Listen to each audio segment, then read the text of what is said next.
Welcome बच्चों, welcome again to my channel physics JN. तो आज जो महत्वपूर्ण चीज हम जा रहे हैं सीखने और डिस्कशन करने वो है इनर्शिया ऑफ ए बॉडी। ये टर्म आपने सुना होगा स्कूल लेवल में 8 या 9 में, 9 कक्षा में। तो इनर्शिया क्या होता है, फोर्स के साथ इसका रिलेशन क्या है, मास के साथ इसका रिलेशन क्या है, ये हम जानेंगे आज के वीडियो में। तो चलिए फ्रेंड देखते हैं इनर्शिया क्या होता है। देखिए, जो फोर्स है वो होता है two type. There are many type of force but here we consider two type. एक है कांटेक्ट फोर्स और दूसरा है कांटेक्टलेस फोर्स। अभी किसी भी चीज का अगर हम स्टेट डिफाइन करें तो वो होता है स्टेट दो प्रकार का होता है। एक होता है रेस्ट स्टेट, एक होता है मूविंग स्टेट। अगर आप देखें कि किसी भी क्रिकेटर जब बॉल को हिट करता है तो वो बॉल क्या होता है, मूव होता है।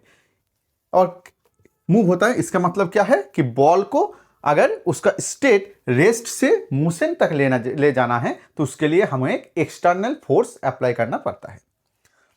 ऐसे भी किसी भी मूविंग पार्टिकल को अगर हम एफ ऑपोज में उसका जो मोशन है, अगर मोशन ऑफ डायरेक्शन राइट में है तो अगर हम उसके ऑपोजिट में एक एफ फोर्स अप्लाई करें तो वो स्टॉप हो जाता है। That is its comes from motion to rest.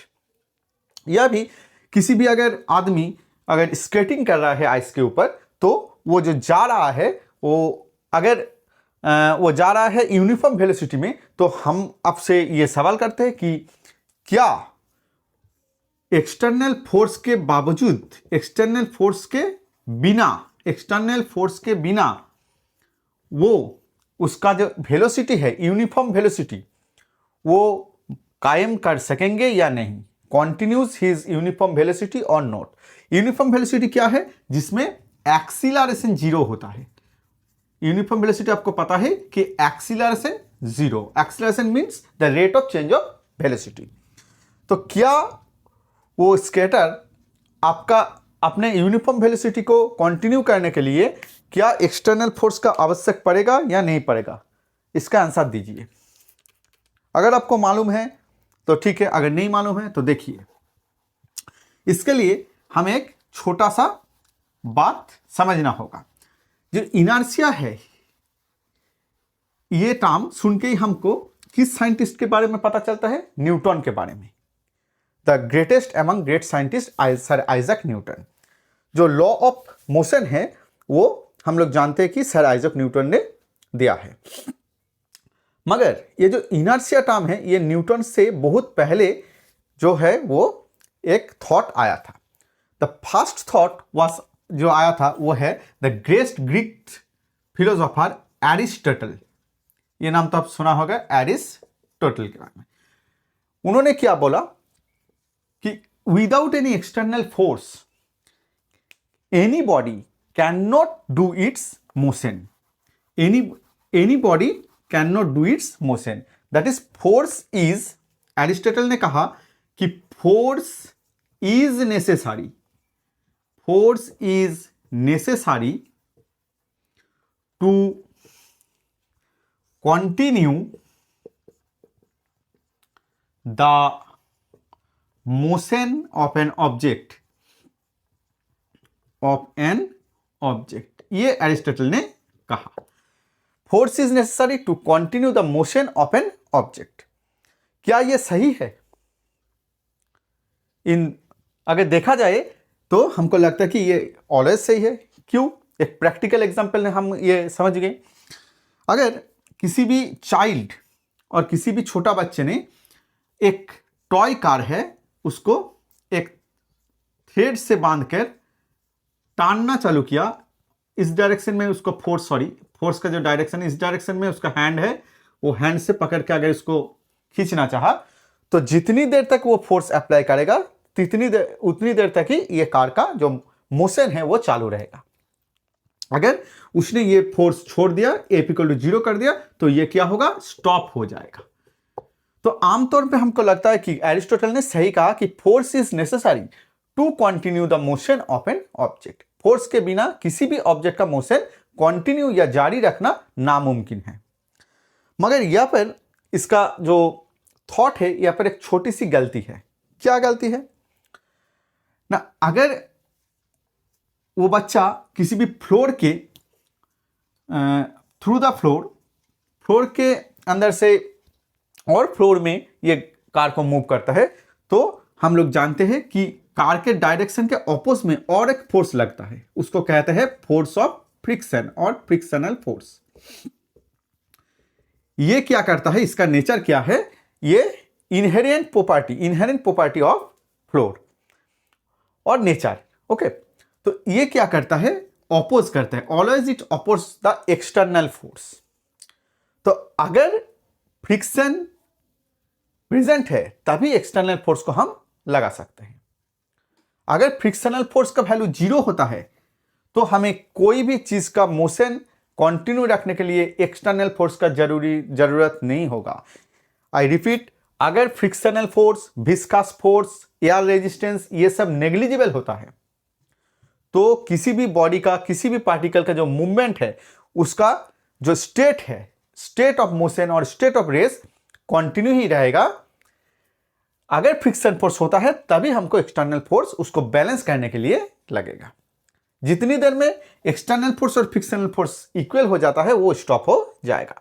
तो एरिस्टोटल के ये जो थॉट है ये कुछ हद तक सही है, मगर अगर देखा जाए बारीकी में तो ये गलत है, क्योंकि force is not always necessary. ये फोर्स इज नेसेसरी होता है जब दे आर कोई क्या होता है, नॉन कंजर्वेटिव फोर्स होता है, that's a viscous force, frictional force ये होता है। अगर ये नहीं होता तो हमें एक्सटर्नल फोर्स का जरूरत नहीं होता किसी भी पार्टिकल का मोशन का कंटिन्यू रखने के लिए। Okay, again we go with the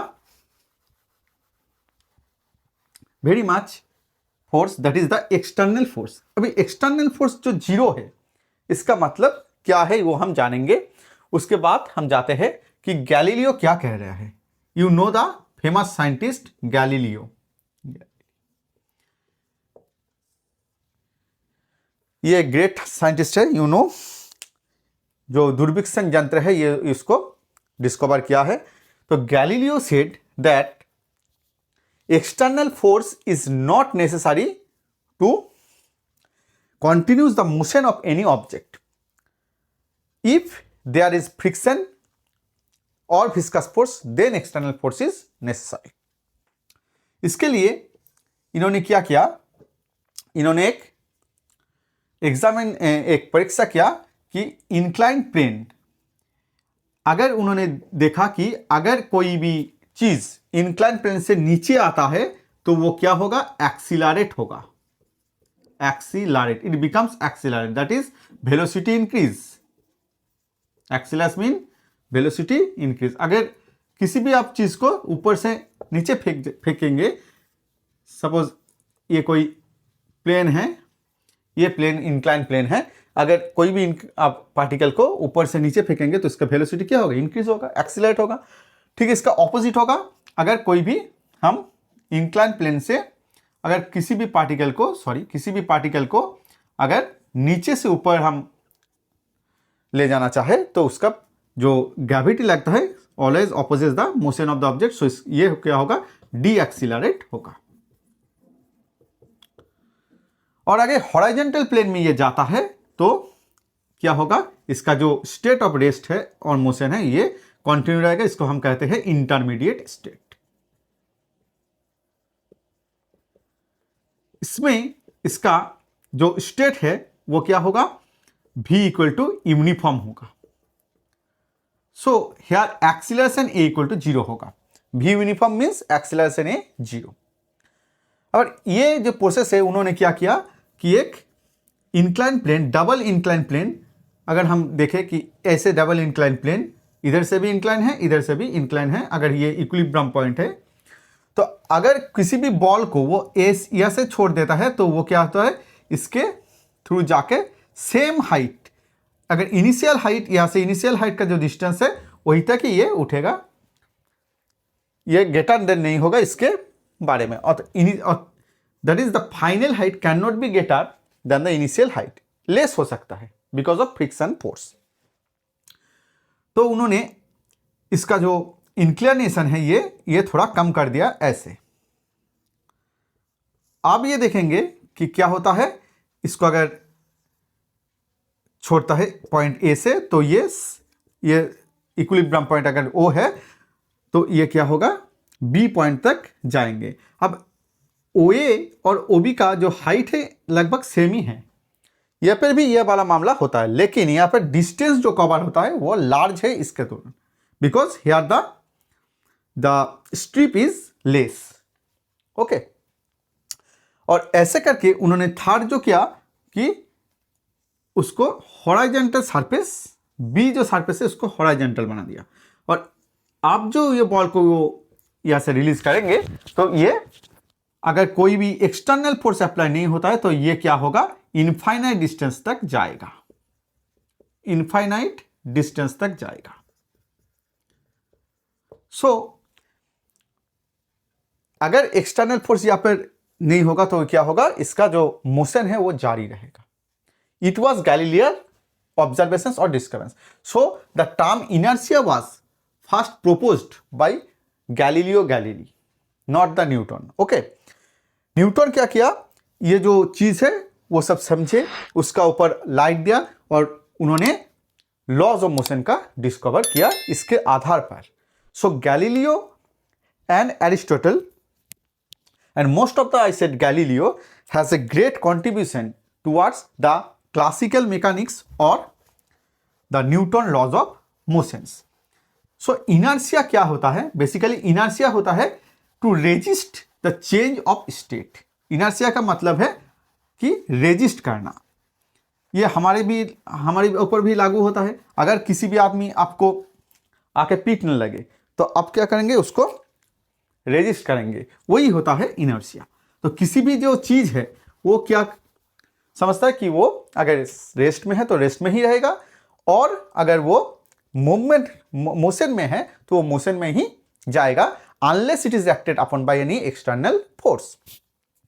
अभी देखिए, किसी भी अगर पार्टिकल हमारे अर्थ सरफेस में अगर रेस्ट में होता है, suppose this is a football, it is rest on earth surface, that means it is acted upon by zero external force, or it is acted upon by zero external force because it rests? No, this is not acted upon by zero external force. This is always acted upon by two external forces. One is its weight W equal to mg, if m is the mass of the ball, which acting along downwards, and also the ground experience a force on the ball which is perpendicular to the surface, and it is known as the normal reaction R. Normal reaction R. So अगर R और W ये equal and opposite हो जाता है तभी ये state थकेगा।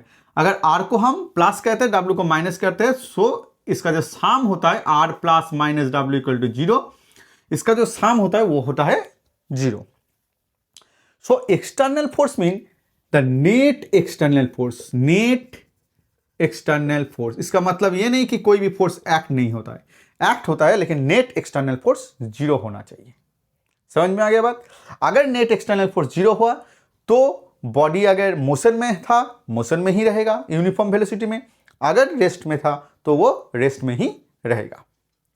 ये बात हमको समझने चाहिए।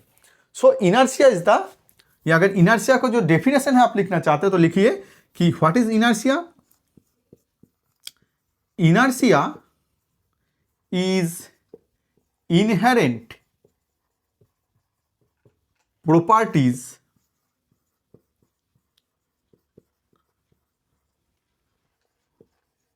by virtue, inherent properties, sorry, of all bodies, लिखिए inherent properties of all bodies, inherent properties of all bodies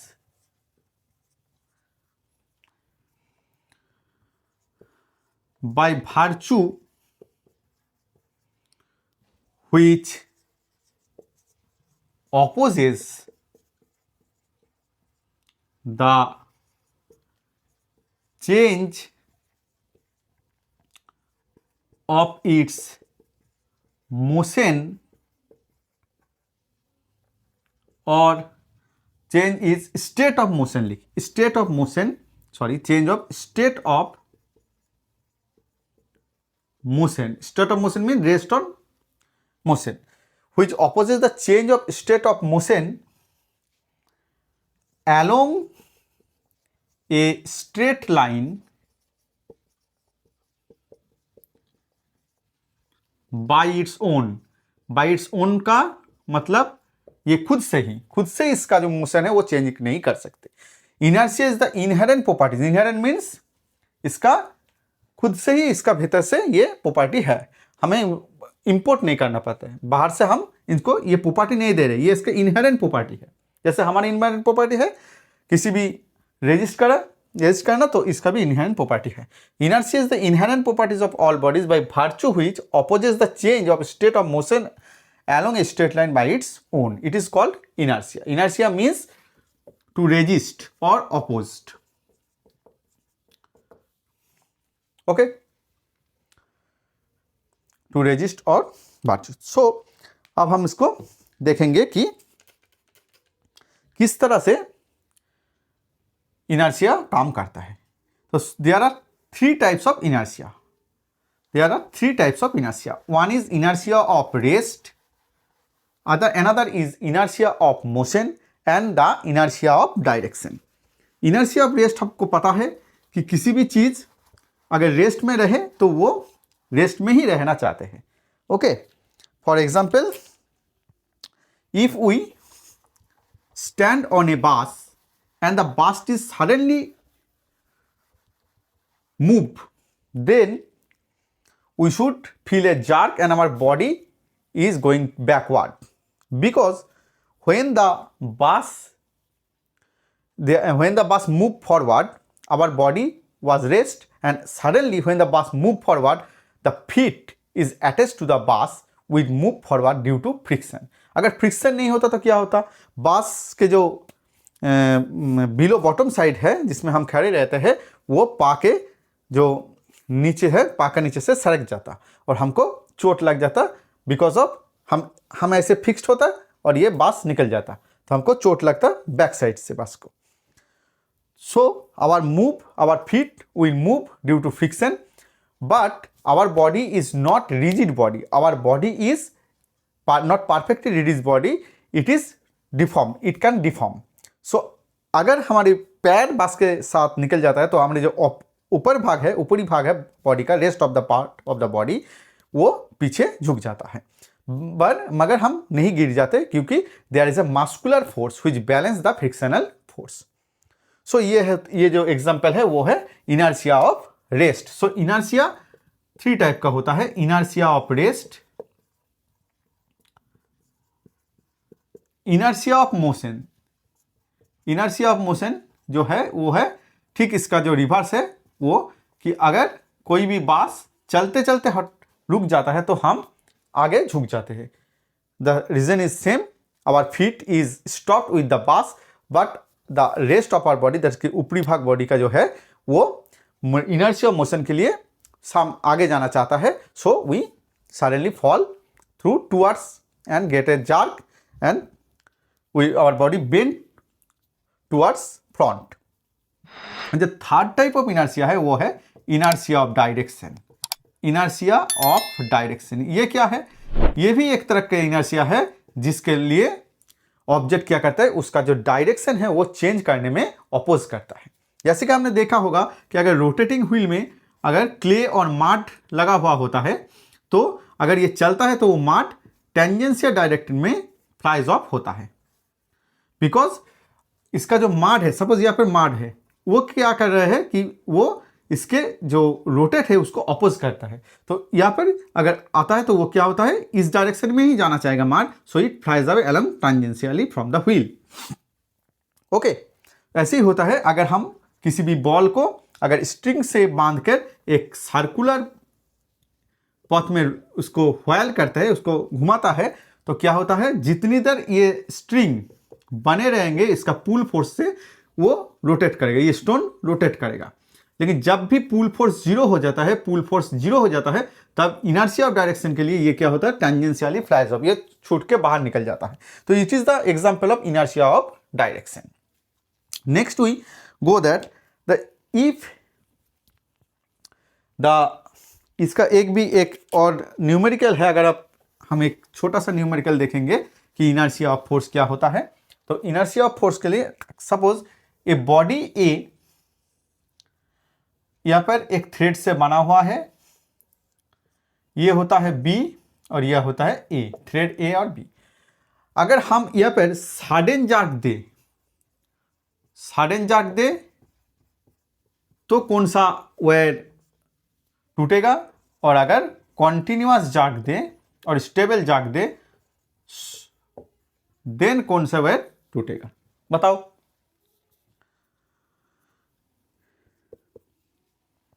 बताइए। अगर हम सडन जाग दे या फिर अगर टेंशन टी देते हैं, तो सडन जाग देने के लिए क्या होता है, ये जो एम है ये इनर्शिया ऑफ रेस्ट में है। सो इनर्शिया ऑफ रेस्ट के लिए अगर हम सडन जाग दे तो इनर्शिया ऑफ रेस्ट के लिए इसका जो टेंशन है वो इसको क्रॉस करके ए पे नहीं आएगा। सो क्या होता है, ये टूट जाएगा। मगर अगर हम कॉन्टिन्यूअस जाग देते हैं, कॉन्टिन्यूअस जाग में इसको थोड़ा टाइम मिल जाता है, then the tension will go through the mass M to the point A और string A, because its tension TA is greater than TB because of the mass m. So अगर हम continuously जाग करें तो ये पोर्शन ब्रेक हो जाएगा। ये होता है एक इनर्शिया ऑफ मास। ये नीट में आ चुका है सवाल और आएगा। ओके, सो अगर हम सडन जाग दे तो ये पोर्शन टूट जाएगा। अगर हम कॉन्टिन्यूअस जाग देते हैं तो ऊपर वाला पोर्शन ए पोर्शन टूट जाएगा। समझ में आ गया। सो इसी तरह से और भी एक जो क्वेश्चन है वो है कि अगर कोई भी आदमी अगर स्पेसशिप में होता है और वो स्पेसशिप से वो सपोज कोई भी आदमी महाकाश में गया है, इंटरस्टेलर स्पेस में एक स्पेसशिप में, ये होता है सपोज ये होता है एक स्पेसशिप और इसका जो एक्सीलरेशन है वो होता है 80 मीटर, सॉरी इसका जो एक्सीलरेशन है सपोज ये होता है 200 मीटर पर सेकेंड स्क्वायर, सपोज ज़्यादा भी हो सकता है 200 मीटर पर सेकेंड स्क्वायर।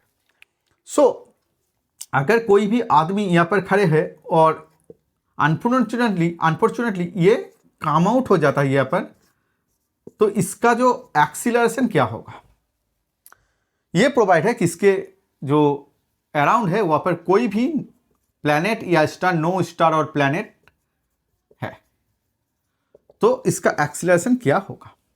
ये भी एक इनर्शिया ऑफ जो मास है, इनर्शिया ऑफ रेस्ट है, इसका एक एग्जाम्पल है। तो देखिए ये स्पेसशिप जा रहा है 200 मीटर पर सेकेंड स्क्वायर के रेट पे। तो जिस भी टाइम ये बाहर होता है, ये आदमी सपोज सडनली ब्रेकआउट होता है, स्टेप आउट होता है इसके बारे में, सो अगर नो स्टार और प्लैनेट इसके आसपास है तो ग्रेविटेशनल फोर्स नहीं लगेंगे। हम जानते हैं gravitational force depend on the mass. So अगर कोई स्टार ही नहीं है तो इसके ऊपर ग्रेविटेशनल फोर्स क्या होगा, 0 होगा। और ये जो स्पेसशिप है इसके वजह से जो ग्रेविटेशनल फोर्स लगेगा बहुत ही नेग्लिजिबल होगा। So there are external force 0 हो जाता है यहाँ पर, एक्सटर्नल फोर्स 0। अभी हमने क्या सीखा, अगर एक्सटर्नल फोर्स 0 होता है तो एक्सीलरेशन क्या होगा, 0 होगा। ये क्या होगा, यूनिफॉर्मली मूव करेगा। ओके, जिस वेलोसिटी में ये निकला था उस वेलोसिटी में ही मूव करता रहेगा अगर बचा तो। Okay, so we said that if we go to the conclusion that J अगर द टोटल फोर्स और नेट फोर्स 0 होता है, so the body will continues its motion, which is the Newton's first law, that everybody continues its state of motion or rest unless it is acted upon by any external force।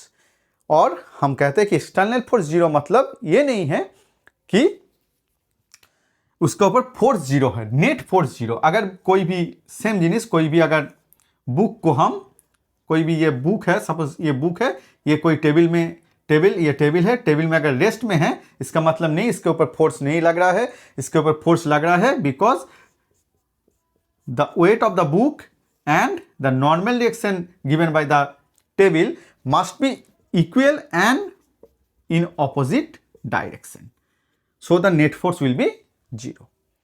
तो बच्चों आज हमने जाना कि inertia of rest, inertia of direction, inertia of motion क्या होता है और इनर्शिया के बारे में जाना होगा, कैसे गैलीलियो ने न्यूटन का हेल्प किया, ये सब बारे में हमने जाना है। और अगर आपको मैंने नई नई चैनल स्टार्ट किया है, आप सपोर्ट कीजिए। और अगर रेजिस्टेंस के बारे में आपने जानना होगा क्लास 12 के और क्लास 11 के कैलोरीमेट्री, देन मेरे चैनल में जाके सर्च कीजिए। और नेक्स्ट दिन हमने देखेंगे न्यूटन सेकेंड लॉ और उसके रिलेटेड जो न्यूमेरिकल है, ओके, जो टॉप न्यूमेरिकल है, इजी न्यूमेरिकल है, हम सॉल्व करेंगे। तो बने रहिए और अगर हम आपको अच्छा लगा वीडियो तो सब्सक्राइब कीजिए। Thank you very much.